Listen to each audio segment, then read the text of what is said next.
Naitwa Rehema Ayubu Mandingo, ni mwenyekiti wa mipango miji ujenzi na mazingira Manispaa Kinondoni. Leo kamati ya mipango miji imeweza kufanya ziara kwenda kutembelea miradi mbalimbali ya maendeleo.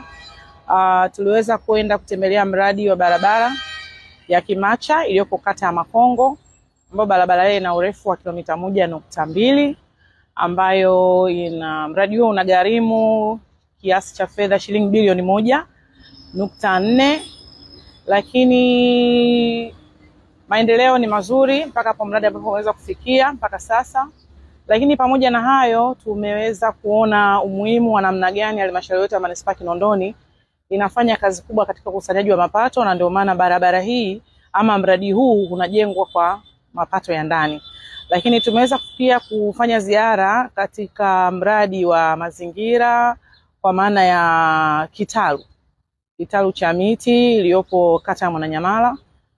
Tumeona namna gani maandalizi ya upandaji wa miti, lakini na miti ambayo iko tayari. Kwa kweli spidi ni nzuri, lakini maendeleo ni makubwa ambayo tumeyaona, kwa sababu matarajio yalikuwa ni kupanda miti 1000, lakini mpaka sasa imezalishwa miti 7000. Sasa kwa kuona umuhimu wa mradi huu na kutokana na ufinyu wa eneo ambalo pale Mwananyamala lilopo, tumeshaandaa eneo lingine katika kata ya Mabwepande kimsingi, ambalo eneo hilo tutakwenda kulipa jina la Green Belt kwa ajili sasa kuenda kutanua wigo wa kuweza kuzalisha miti kwa wingi. Kwa hiyo nitoe pongezi kwa namna gani shughuli za kimaendeleo katika halmashauri yetu ya Manispaa Kinondoni zikifanyika. Kwa hiyo kwa leo ziara yetu ilikuwa imeishia hapo.